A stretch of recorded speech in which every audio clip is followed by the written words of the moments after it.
받으실 하나님 말씀은 누가복음 15장 11절로 32절 말씀이 되겠습니다. 누가복음 15장 11절에서 32절 말씀을 다 함께 봉독하시겠습니다.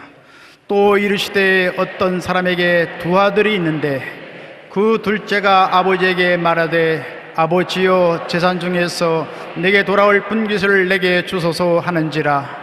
아버지가 그 살림을 각각 나누어 주었더니 그 며칠이 안 되어 둘째 아들이 재물을 다 모아가지고 먼 나라에 가 거기서 허랑방탕하여 그 재산을 낭비하더니 다 없앤 후 그 나라에 크게 흉년이 들어 그가 비로소 궁핍한지라. 가서 그 나라 백성 중 한 사람에게 붙여 사니 그가 그를 들로 보내어 돼지를 치게 하였는데 그가 돼지 먹는 쥐염 열매로 배를 채우자 하되 주는 자가 없는지라. 이에 스스로 돌이켜 이르되 내 아버지에게는 양식이 풍족한 품꾼이 얼마나 많은가. 나는 여기서 주려 죽는구나. 내가 일어나 아버지께 가서 이르기를 아버지, 내가 하늘과 아버지께 죄를 지었사오니 지금부터는 아버지의 아들이라 일컬음을 감당하지 못하겠나이다.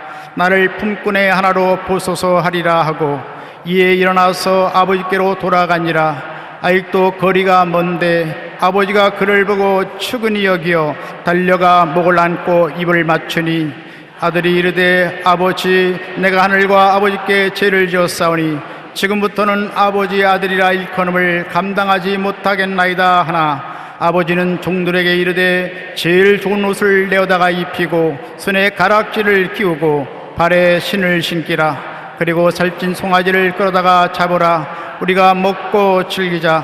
이 내 아들은 죽었다가 다시 살아났으며 내가 잃었다가 다시 얻었노라 하니 그들이 즐거워하더라. 맏아들은 밭에 있다가 돌아와 집에 가까이 왔을 때에 풍악과 춤추는 소리를 듣고 한 종을 불러 이 무슨 일인가 물은데 대답하되 당신의 동생이 돌아왔음에 당신의 아버지가 건강한 그를 다시 맞아들이게 됨으로 인하여 살찐 송아지를 잡았나이다 하니 그가 노하여 들어가고자 하지 아니하거늘 아버지가 나와서 권한대 아버지께 대합하여 이르되 내가 여러 해 아버지를 섬겨 명을 어김이 없거늘 내게는 염소 새끼라도 주어 나와 내 벗으로 즐겨 하신 일이 없더니 아버지의 살림을 장녀들과 함께 삼켜버린 이 아들이 돌아오매 이를 위하여 살찐 송아지를 잡으셨나이다.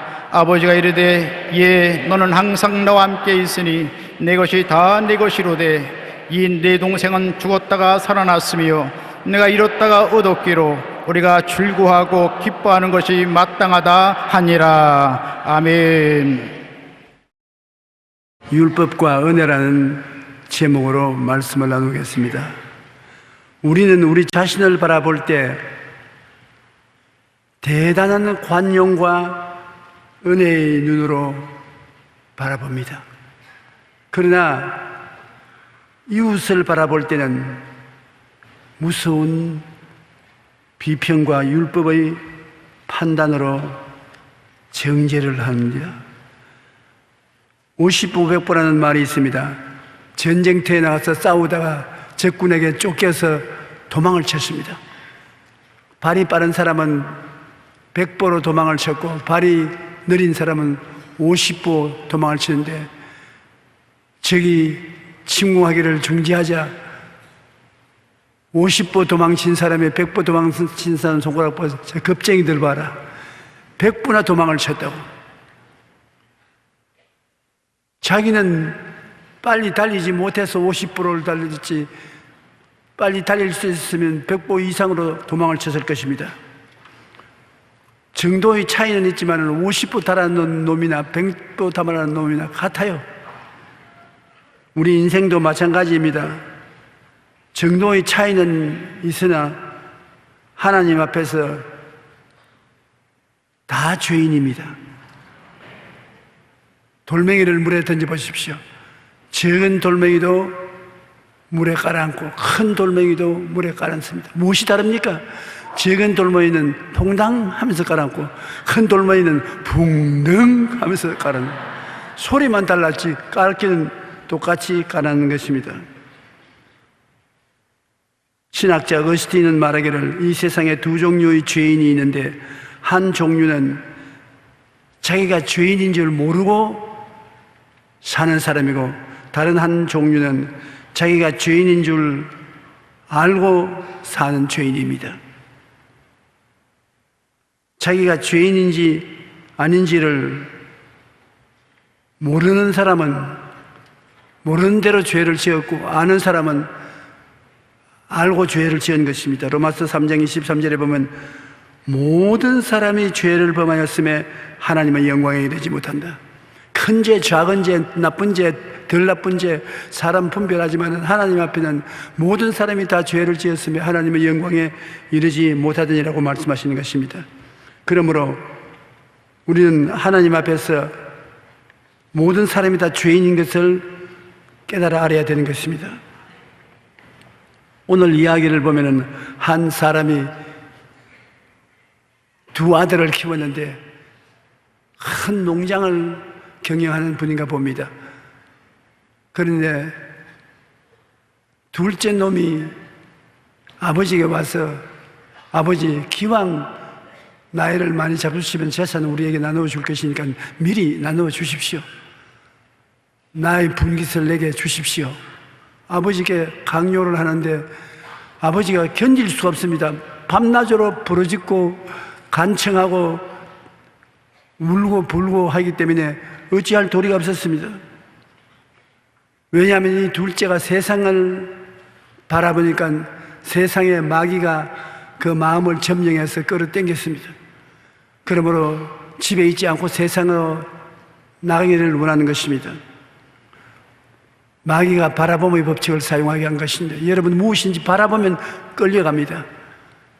아담과 하와가 에덴 동산에 그리울 것이 하나도 없는 곳에 사는데도 불구하고 마귀가 와서 아담과 하와에게 선악과를 바라보라 했습니다.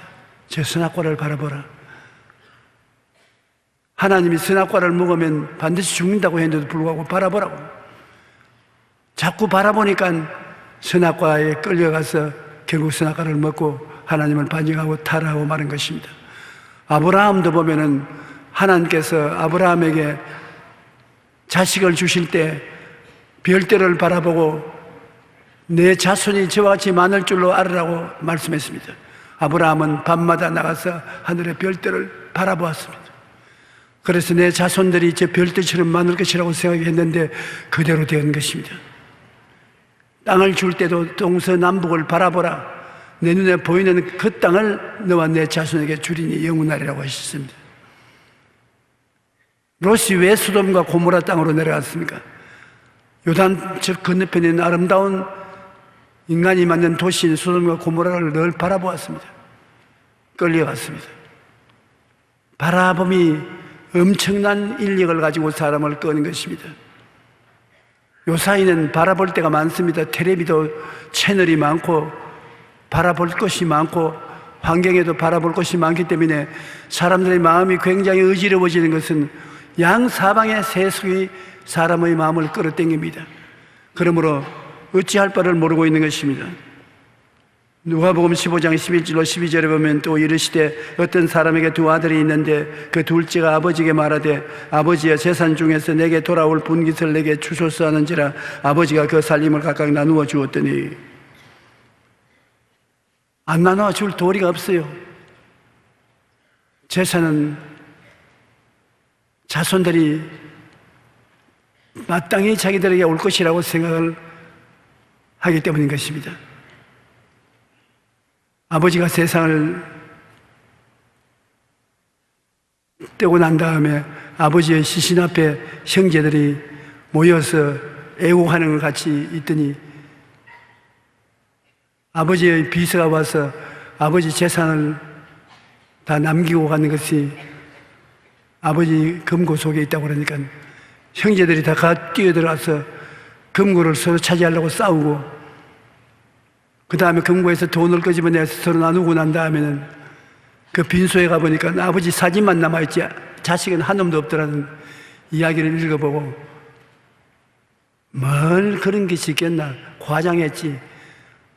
서양 사람들은 그럴지 몰라도 동양 사람 우리 한국은 그런 사람이 없다고 그렇게 내가 생각했는데 요사이 신문 보니까 진짜로 아버지 재산만 있으면 들고 나가버렸지 아버지 시신도 안 돌보는 자식들이 많이 있는 것을 보게 되는 것입니다.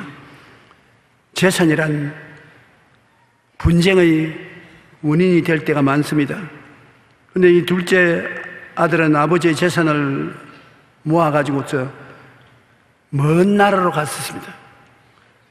아버지 가까이 있으면 또 아버지가 잔소리할까 싶어서 먼 나라로 떠나가 버렸었습니다. 그리고 그 마음속에 꿈이 없기 때문에 방탕한 것입니다. 사람이 마음속에 꿈이 없으면 망한다는 이유가 거기 있는 것입니다. 목표가 있고 꿈이 있으면 그것을 향해서 걸어가는데 목표도 꿈도 없으면 방탕하여 타락한 생활을 하게 되는 것입니다. 방종과 타락한 생활이 있으면 반드시 기근이 다가오는 것입니다. 모으는 재산 없고 먹는 재산만 있으면 재산이 오래 남아가지 않지 않습니까?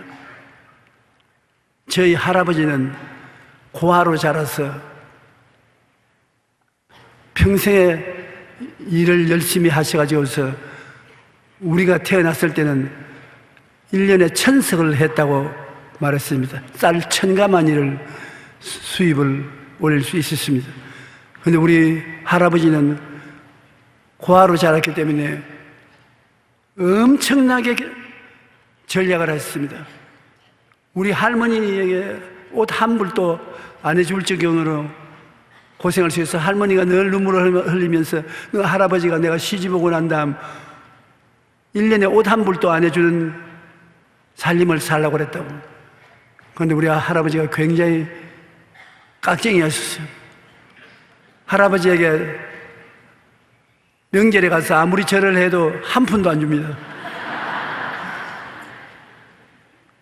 그러나 그렇게 절약했기 때문에 천석을 해서 우리 큰아버지, 우리 아버지, 작은아버지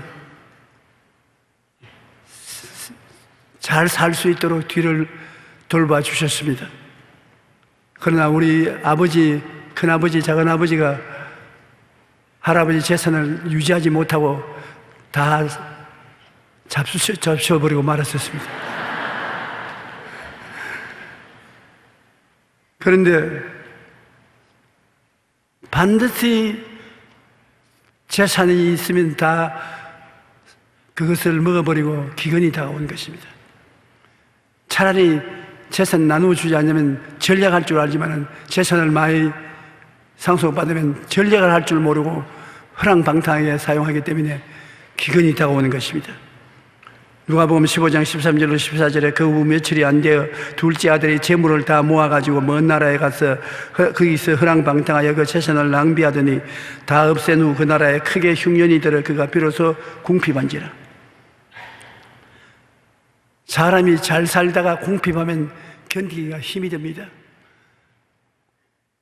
나는 아프리카 선교를 나가서 여러 곳에 가서 복음을 전가하다가 느낀 것은 참으로 너무나 궁핍하다는 것입니다.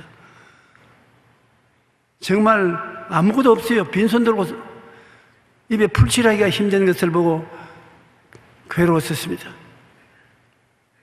내가 어제 일본에서 온 손님 한 분 모시고 저녁 대접하러 갔는데 그 손님이 말하기를 한국에 와보니까 서울이 사실은 동경보다 더 화려한 도시로 이렇게 잘 사는 줄 몰랐다고. 그 말을 들으니까 기분이 좋아 어깨가 어색해집니다. 그래서 내가 한 말은 과연 그렇다. 내가 서울에 공부하러 왔을 때도 한국은 가난했다. 서울 주변은 다 판자촌이 이루어져 있었다. 그런데 이 짧은 세월 동안에 한국이 어떻게 이렇게 잘 살게 되었는지 그 비결이 있다. 그 뭐냐? 예수님을 잘 믿으면 잘 살게 된다.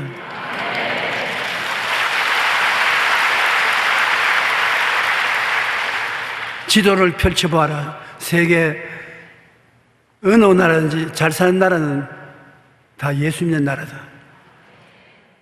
그 이외에는 잘 살려고 애를 쓰는 가정에 있지 예수 믿는 나라처럼 잘 살지 못한다. 주님께서 문을 열어놓으면 닫을 자가 없고 닫으면 열 자가 없는데 주님께서 우리 한국에 문을 열어놓은 것은 내가 목사가 되어서 처음 복음을 전해 나왔을 때 한국의 기독교인이 100만 명도 안 됐다. 그래서 우리 목사들이 모여서 10년 이내에 한국에 100만 명 성도가 되도록 함께 이 노력을 하자고 했는데 100만 명이 아니라 1000만 명이 되어버리고 말이죠.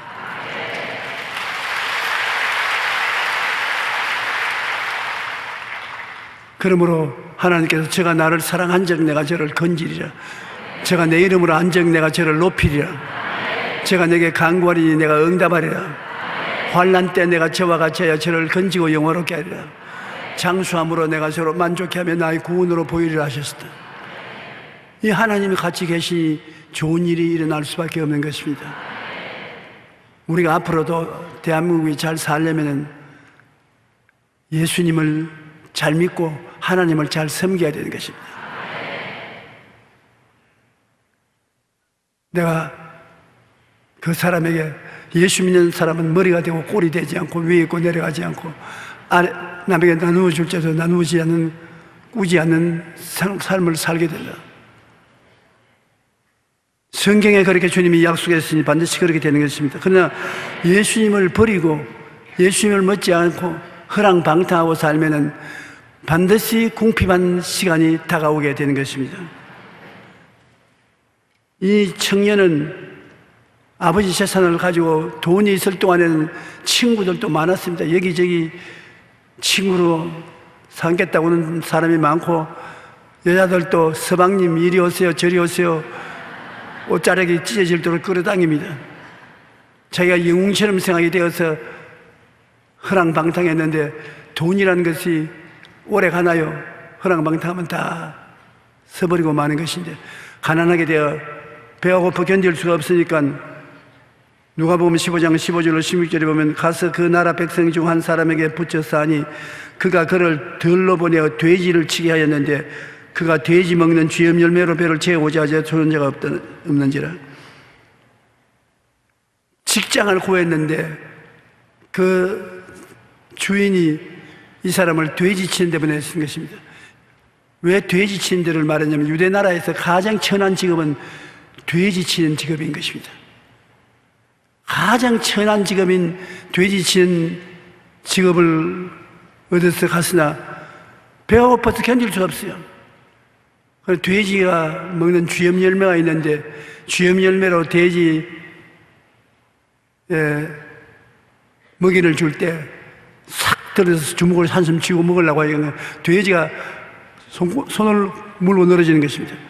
돼지도 기근이 들어서 먹을 것이 많지 않기 때문에 양식을 안 잃어버리라고 하거든요. 여러분 짐승들이라고 해서 아무런 생각이 없는 거 아닙니다. 시골에 살면은 꼭 알아야 될 것이 하나 있습니다. 집에 불이 나면 시골에는 미천이 재산 목록이 소입니다. 소를 외양간에다가 묶어 놓는데 그냥 소를 불이 났으니 때리고 잡아당겨도 절대로 안 나옵니다. 그 타 죽어도 외양간이 그대로 있는 것입니다. 그러나 그 소를 끌어내는 방법이 있습니다. 아주 쉽게 끌어내는 방법이 있습니다. 소 구유를 엎어버립니다. 소 밥그릇을 엎어버려요. 그 말은 뭐냐면 얘가 이제 너 살 곳이 아니다 그 말인 것입니다. 자기의 구유가 엎어지는 것을 보면 그러면 이리 가자 그럼 그대로 뛰어나옵니다. 소도 밥그릇을 그렇게 중요합니다. 먹을 것이 없으면 있어봤자 소용이 없지 않습니까? 오늘날 우리가 먹고 마시고 살 수만 있으면 괜찮은데 먹고 있고 마시고 살 수 없을 정도로 가난해지면 짐승과 같이 되는 것입니다.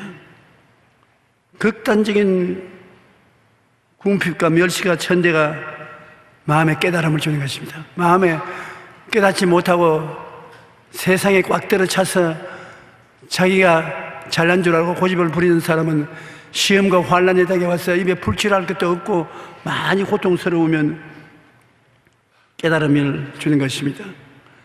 극한 고난을 만날 때 깨달음이 오고, 깨달음이 오면 하나님을 찾게 되는 것입니다. 배부르고 평안하면 하나님을 찾지 않아요. 나는 아무것도 할 수 없구나, 배가 고파 죽겠다, 직장도 없고 도움도 받을 수 없으니 어떻게 할까, 쉽게 마음문을 열고 하나님께 찾아가서 살려달라고 부르짖는 것입니다.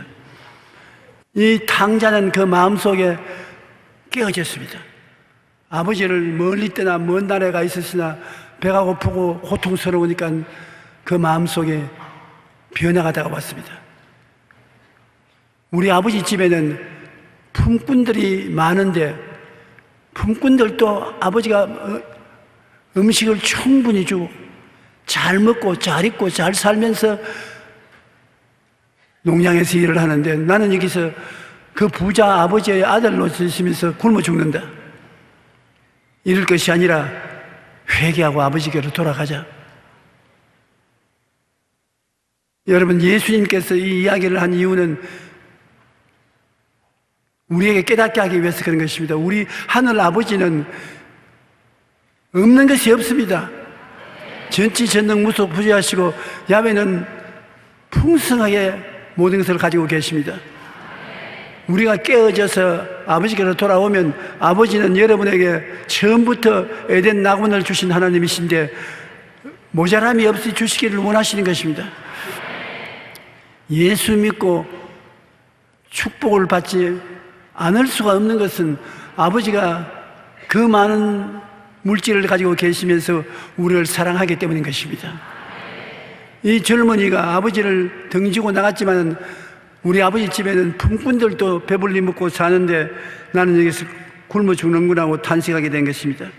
이에 스스로 돌이켜 이르되 내 아버지에게는 양식이 풍족한 품꾼이 얼마나 많은가, 나는 여기서 줄여 죽는구나. 내가 일어나 아버지께 가서 이르기를 아버지, 내가 하늘과 아버지께 죄를 지었사오니 지금부터 아버지의 아들이라 일컬음을 감당치 못하겠나이다. 나를 품꾼의 하나로 부수서 하리라. 마음속에 리허설을 합니다. 아버지께서 아무 말도 못하면 안 되기 때문에 회개를 하기로 작정을 하고 연습을 해서 아버지에게 유창하게 회개를 하려고 작정을 먹었습니다. 그래서 이제는 자기가 잘나지도 못하고 실패하고 패배한 인생으로서 보잘것없는 놈이니까 아버지께 가서 아들로 인정하지 않고도 좋으니 품꾼이라도 만들어 주어서 밥 먹고 살게 해달라고 그 마음을 표시하기로 작정하고 아버지께로 가니 아버지가 이 아들이 오기 전에 이 아들을 위해서 기도하고 돌아오기를 기다리는 것입니다. 우리 하나님께서 여러분, 우리 탕자들이 돌아오기를 손꼽아 기다리고 계신 것입니다. 우리가 하나님을 사랑한 것이 아니라 하나님이 우리를 사랑했고, 우리가 하나님을 찾은 것이 아니라 하나님이 우리를 찾은 것입니다. 우리가 생각을 잘못하면 안 되는 것입니다. 우리는 하나님을 찾지 못했는데 하나님이 우리를 찾아주셨고, 우리는 하나님을 믿지 못했는데 하나님이 믿을 수 있도록 은혜를 주셔서 우리가 하나님의 백성이 된 것입니다. 우리는 이 세상에서 죽어가면서도 회개치 않은 사람처럼 완악한 사람이었으나 하나님께서 성령으로 안 믿는 사람인 우리들의 마음속에도 깨어질 마음을 주셨기 때문에 우리 하나님의 말씀을 듣고 하나님의 은혜를 받게 된 것입니다. 우리 하나님 아버지는 여러분, 용서와 사랑이 그 근본인 것입니다. 인애와 자비를 가지고 용서와 사랑으로 우리를 대하시지 우리를 정죄하고 심판하시는 하나님이 아니신 것입니다. 우리가 하나님을 잘못 알면 안 되는 것입니다. 하나님께 회개하고 나오면 하나님은 사랑과 인자를 가지고 우리를 대하시지 정죄하고 심판하지 않는 것입니다. 너희는 죄를 지었으니 죄값 받으라. 그렇게 냉정하게 대하지 않으신 것입니다. 이 탕자 비유에 보면은 자세히 들어보세요. 이에 일어나서 아버지께로 돌아가니라. 아직도 거리가 먼데 아버지가 그를 보고 측은히 여겨 달려가 목을 안고 입을 맞추니 아들이 이르되 아버지 내가 하늘과 아버지께 죄를 지었사오니 지금부터 아버지라 아들이라 일컬음을 감당치 못하겠나이다. 그런 회개를 하기 전에 아버지가 미리 와서 목을 끌어안고 입을 먼저 맞추었습니다. 회개하기 전에 벌써 돌아오는 아들을 아버지는 끌어안은 것입니다. 우리가 회개했기 때문에 하나님이 우리를 사랑한 것이 아니라 하나님의 나오기를 작정하고 하나님 앞에 나오면 하나님은 우리를 미리 벌써 부둥켜 안고 사랑하는 자녀로서 받아주신다는 것을 알아야 되는 것입니다. 나 같은 죄인이 하나님께 나온다고 해서 받아주겠느냐고 우리가 의심하면 안 되는 것입니다. 하나님은 우리가 말로써 회개하기 전에 하나님은 벌써 우리를 받아주어서 품에 안아준다는 것을 알아야 되는 것입니다. 로마서 5장 6절로 10절에 보면 우리가 아직 연약할 때, 우리가 아직 죄인 되었을 때, 우리가 원수 되었을 때 그리스도께서 우리를 위하여 죽으심으로 하나님께서 우리에 대한 자기의 사랑을 확증하여야 돼. 우리는 아직 하나님을 믿지 않고 있는데, 죄를 짓고 있는데, 하나님과 원수가 되어 있는데 하나님은 그 아들 예수를 보내서 미리 십자가에서 몸짓고 피 흘려 우리 죄를 다 속량하시고 난 다음에 오라고 환영하는 것입니다. 하나님은 여러분보다 언제나 한 발짝 앞서서 여러분을 사랑하시는 것입니다. 여러분이 기도하기 전에 이미 하나님은 응답할 준비를 하고 계신 것입니다. 너희는 내게 부르짖으라. 내가 내게 응답하겠고 내가 알지 못하는 크고 비밀한 일을 보여주려고 하셔서 오늘 여러분이 어떠한 문제를 가지고 왔을지라도 하나님이 응답하려고 준비를 하고 계신 것입니다. 우리가 기도하고 난 다음에 즉시 응답 못 받는다고 낙심을 하고 하나님이 여러분을 버린 줄로 생각하는데 그렇지 않습니다. 여러분이 기도하고 난 다음에는 인내가 필요한 것입니다. 참아야 돼요. 즉각 응답할 것은 즉각 응답하지만은 대개는 시간이 걸려서 응답할 것이 많습니다. 여호수아와 갈렙은 기도하고 난 다음에 40년 기다렸었습니다. 젖과 꿀이 흐르는 땅에 들어간 기도를 하고 난 다음에 40년 기다려서 젖과 꿀이 흐르는 동산에 들어갈 수 있는 것입니다. 그러므로 하나님은 여러분 기도를 들으시고 하나님이 정한 때에 기도를 응답해 주시기 때문에 서둘지 말고 낙심하지 말아야 될 것인 것입니다. 하나님, 우리 아버지는 우리가 죄를 짓고 불의하고 추악하고 버림을 받아야 마땅한 인간이여 주님께 나오면은 우리의 과거를 묻지 아니하시고 정죄하지 아니하시고 벌 내리지 아니하시는 것입니다. 이 아버지께서 종들에게 뭐라고 말했습니까? 자기 아들이 회개를 하기도 전에 끌어안고 종들에게 제일 좋은 옷을 내어다 입히라. 돼지를 치는 더러운 냄새나는 옷을 입고 있는 그에게 저 헐무리한 옷 먼저 좀 갖다 입혀라 말하지 않고 제일 좋은 옷을 갖다 입혀라. 왜냐, 하나님은 여러분에게 무엇인지 제일 좋은 것 주시기를 원하시는 것입니다. 제일 좋은 것. 한번 따라 말씀하세요. 하나님은 나에게 제일 좋은 것 주시기를 원하신다. 그 다음에 가락지를 끼워라. 가락지는 아들이 된 증거로서 가락지를 끼우는 것입니다. 신발을 신겨라. 종은 신발을 신지 않습니다. 아들은 신발을 신고 있는 것입니다. 밭에서 일할 때 똑같은 일을 합니다. 종이나 아들도 함께 똑같이 일을 하는데 누가 아들이고 누가 종인 거 분별하려면 발을 보면 압니다. 신발을 안 신는 종이고 신발을 신는 아들인 것입니다. 신발을 신겨라. 정식으로 상속자가 된 증명을 해주는 것입니다. 그리고 저 우리에 가면 병든 송아지 있으니 말라깽이 하나 잡아라. 그렇게 할 줄 아는데 제일 살찐 소를 잡아라. 말라깽이 송아지 잡지 말고 제일 살찐 소를 잡아라. 우리 먹고 즐기자. 이 내 아들은 잃었다가 얻었으며 죽었다가 살아났으니 좋을 수가 있지 않느냐. 하나님은 범죄인 한 사람이 돌아오는데 이렇게 좋아하시는 거죠. 여러분 한 사람 한 사람을 하나님은 너무 좋아서 아유 좋다 그렇게 하시는 것입니다. 그냥 좋아하는 것이 아닙니다. 하나님은 여러분을 쳐다보고서 눈을 감지를 못하십니다. 너무 좋아서. 그러므로 여러분은 세상 사람들이 다 무시하고 좋아하지 않더라도 하나님은 여러분을 그처럼 좋아하시는 것입니다. 여러분은 하나님께 지극한 사랑을 받고 계신 것입니다. 제일 좋은 옷을 갖다 입혀라. 가락지를 끼워라. 신발을 신겨라. 살찐 송아지를 잡아라. 우리 먹고 즐기자. 아유 아버지 미안한데 안 그래도 좋습니다. 미안할 것이 무엇이냐. 내가 너를 너무나 사랑한다. 오늘 여러분 하늘나라에 들어왔으니 여러분이 마음에 하나님이 얼마나 여러분을 사랑한다는 것을 알아야 기도를 할 때 거지같이 기도하지 않고 담대하게 기도해야 되는 것입니다. 둘째 아들은 먹을 정식조차 없는 극심한 궁핍에 처하자 아버지의 집을 떠올려서 아버지 집으로 돌아왔었습니다. 아버지 집으로 돌아올 곳이 있다는 것이 얼마나 큰 행복입니까? 우리도 돌아갈 아버지 집이 있습니다. 우리 어릴 때 밤늦게까지 동네 애들하고 모여서 딱지 따먹게 하고 구슬치기 하는데 해가 지고 날이 어두워지면 내일 보자 헛헛 합니다. 돌아갈 집이 있습니다. 얼마나 좋습니까? 날이 어두워지는데 돌아갈 집이 없이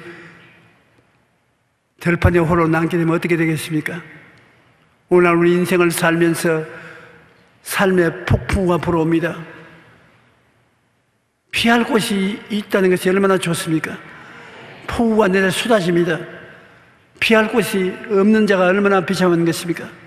마른 땅에 목마르게 가는데 시냇물이 없으면 어떻게 물을 마시겠습니까? 곤비한 땅에 쓰러질 때 바위 그늘이 있으면 피할 수 있지 않습니까? 성경은 말씀하시면 예수님은 폭풍우를 피할 수 있는 곳이고 폭우를 가리우는 곳이고 마른 땅에 시냇물이 되고 곤비한 땅에 바위 그늘로 되어서 여러분이 예수님을 만나서 중생하면은 그 마음의 기쁨과 즐거움이 끝이지 않는다고 말씀하고 있는 것입니다. 돈이 많아서 마음에 만족이 없습니다. 권력이 있어서 만족이 없습니다. 마음속에 예수님이 들어오시면 내가 어디서 와서 왜 삶이 어디로 가는 것을 확실히 알게 되고 내가 의지할 수 있는 처소가 확실하기 때문에 마음에 기쁨과 평안이 있는 것입니다. 만족함이 있는 것입니다. 인생의 캄캄한 밤을 맞이할 때 비바람이 몰아치고 폭우가 내릴 때 돌아갈 집이 없다면 참으로 불행하나 예수 믿는 사람은 인생의 밤이 찾아올 때 돌아갈 집이 있고 인생의 폭우가 몰아칠 때 피할 곳이 있는 것을 알아야 되는 것입니다. 회개하고 하나님 아버지 집으로 돌아가면 하나님 아버지께서 달리 나와 여러분 품에 안아주시는 것입니다. 그리고 여러분에게 예수 그리스도의 피로서 값주고 산 가장 좋은 옷을 입혀주고 성령의 가락지를 끼워주고 하나님이 예비한 영혼이 잘 되고 같이 범사에 잘 되고 강건한 축복의 신발을 신겨주고 마음에 살찐 송아지를 먹는 것 같은 즐거움을 주시는 것입니다. 그러므로 주님을 믿는 사람들은 마음에 언제나 적극적이고 긍정적이고 창조적인 생각을 하고 하나님과 함께 있으면 좋은 일이 일어날 것을 기대해야 되는 것입니다. 우리가 예수 그리스도 십자가를 아침에 깨어날 때부터 바라보고 잠자리에 들어갈 때도 십자가를 바라보는 것은 십자가에서 우리 위해서 하나님이 다 이루어 놓았기 때문인 것입니다. 여러분 일생에 지은 죄를 다 청산해 버린 것입니다. 모든 허물을 십자가에서 다 청산했습니다. 여러분이 부탁하기 전에 주님 미리 나와서 여러분을 위해서 십자가에서 죄악과 허물을 청산해 버린 것입니다.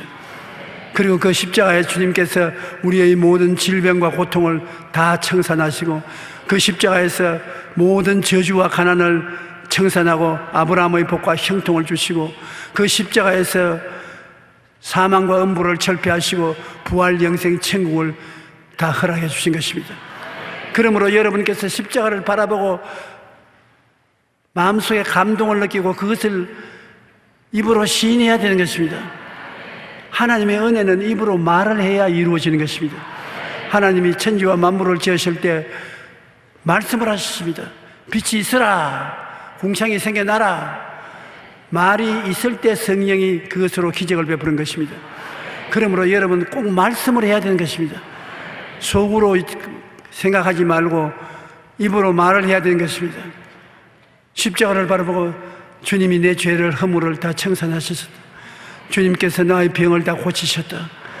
나의 모든 저주와 가난을 청산하셨다. 주님께서 나의 죽음 대신 죽으시고 내게 천당을 주셨다. 하나님 감사합니다. 마음속에 그 은혜가 넘쳐나는 것입니다. 바라보는 보고 말하는 것 얼마나 좋은지 봅니다. 매일같이 좋은 일이 일어날 것을 생각하고 바라보십시오. 그리고 믿으십시오. 그리고 입술로 말을 하십시오. 내게 좋은 일이 일어난다. 사망의 엄침한 골짜기로 지날지라도 해를 두려워하지 아니하는 것은 주께서 같이 계시기 때문이다. 주님께서 원수의 목전에서 내게 상을 베푸시고 기름으로 머리에 발라 잔이 넘치게 하신다. 좋은 일이 일어난다.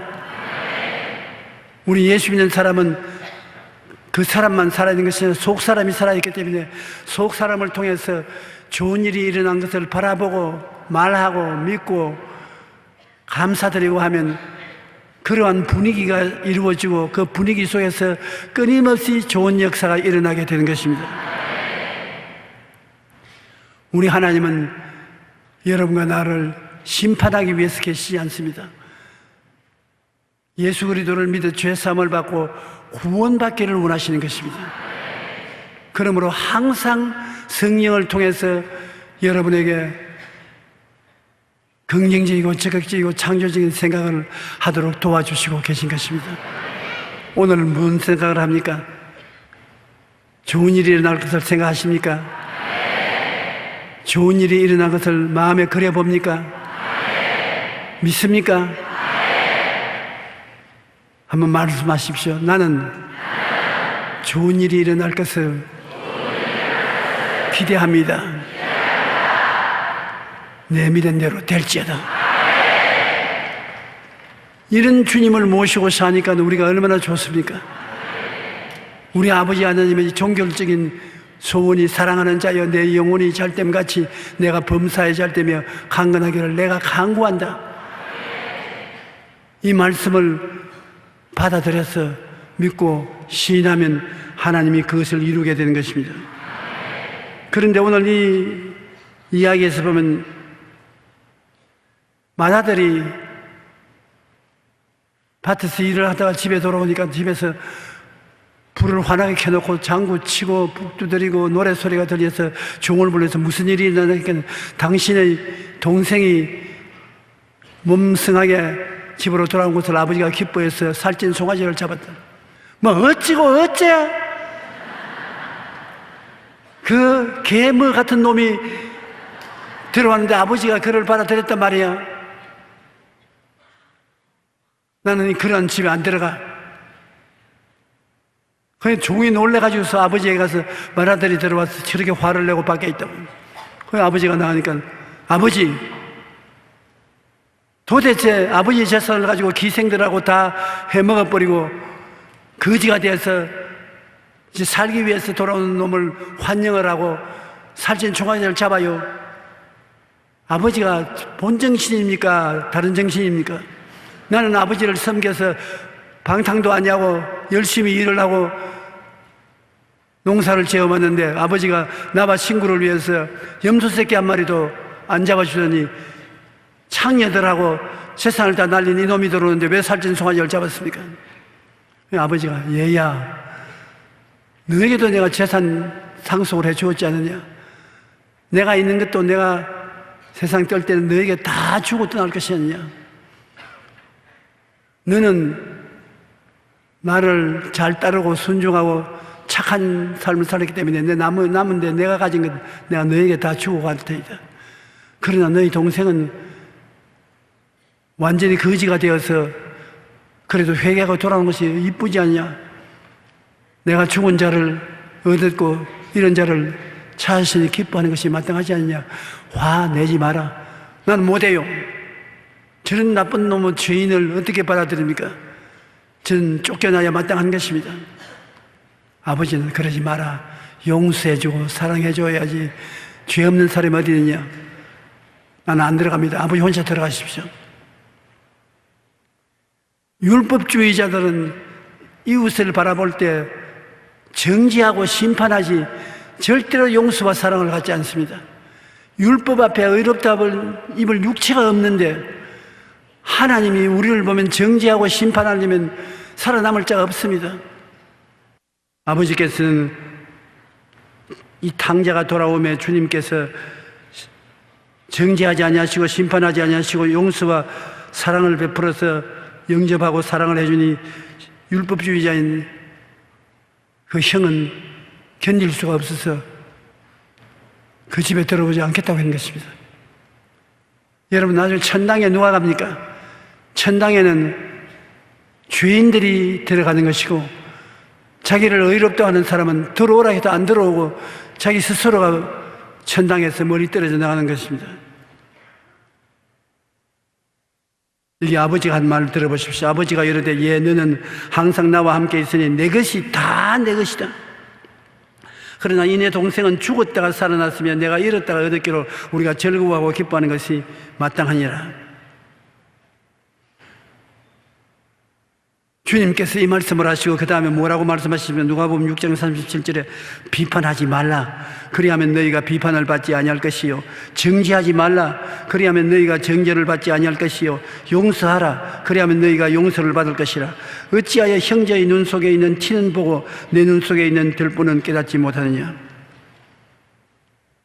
우리가 이 세상에 살면서 마음문을 열어 제끼고 환영하는 마음을 가지고서 살면서 비판하지 말아야 되는 것입니다.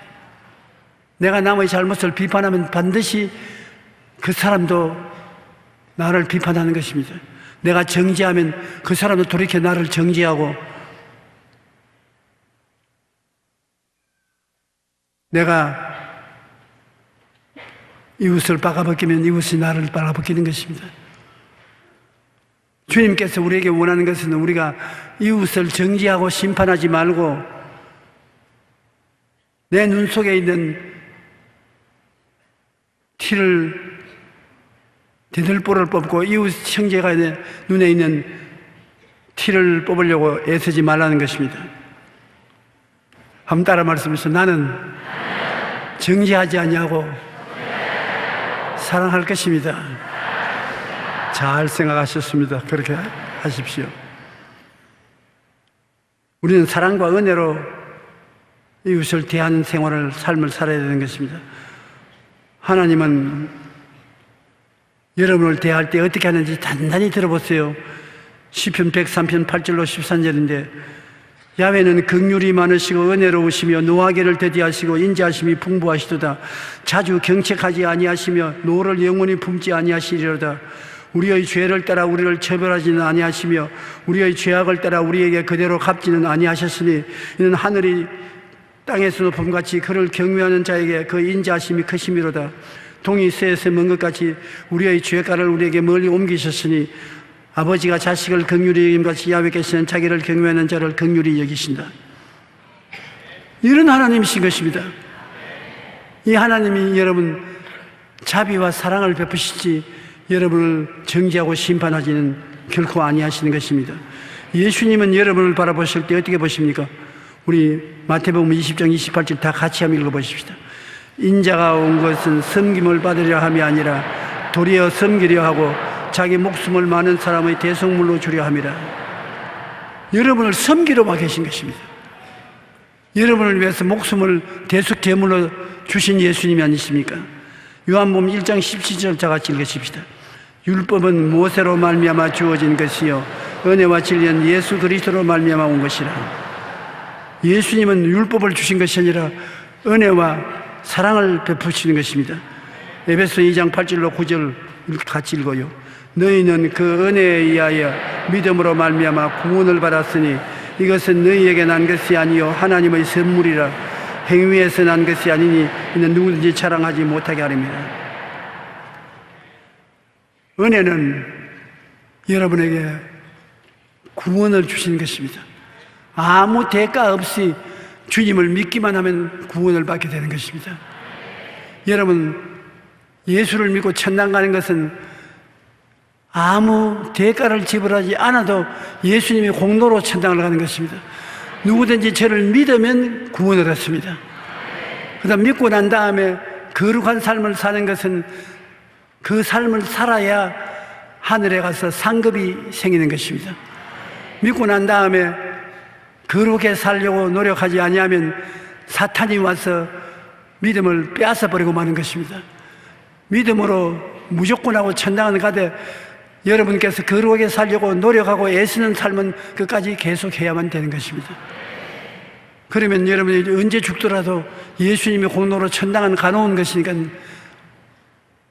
마귀에게 끌려서 지옥으로 떨어지지 아니하는 것입니다.